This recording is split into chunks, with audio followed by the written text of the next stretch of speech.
નમસ્કાર, ગુજરાત સિક્યોર ન્યૂઝમાં આપનું સ્વાગત છે। હવે જોઈએ આજના સમાચાર। અમદાવાદ જિલ્લા અને તાલુકા પંચાયત ચૂંટણી, આજે મતગણતરીમાં ભાજપનો દબદબો।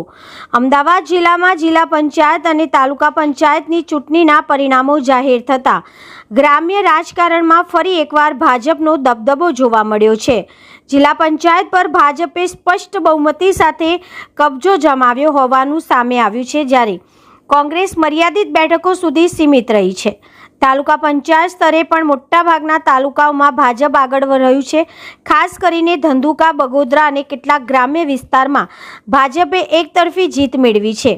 બીજી તરફ ધોળકા અને બાવળા તાલુકામાં ભાજપ અને કોંગ્રેસ વચ્ચે કડક ટક્કર જોવા મળી હતી, જેમાં કેટલાક વોર્ડમાં ખૂબ જ ઓછા મતભેદથી જીત હાર નિર્ધારિત થઈ છે। વટામણ વિસ્તાર સહિતના કેટલાક વિસ્તારમાં મિશ્ર પરિણામો સામે આવ્યા છે, જ્યાં બંને પક્ષોએ જીત મેળવી છે।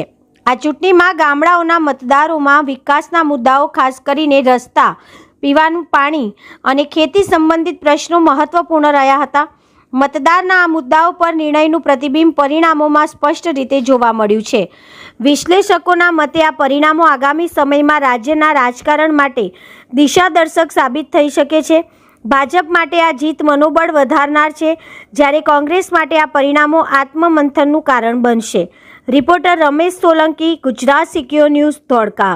અત્યારે તમામ જે 10 કાઉન્ટિંગ સેન્ટર છે, તમામ જગ્યાએ કાઉન્ટિંગ ચાલુ છે। કોઈ પણ જગ્યાએ કોઈ પણ પ્રકારનો અનિચ્છનીય બનાવ બન્યો નથી। ઘણી બધી સીટોનું રિઝલ્ટ આવી ગયું છે, ઘણી બધી નગરપાલિકાનું પણ રિઝલ્ટ આવી ગયું છે।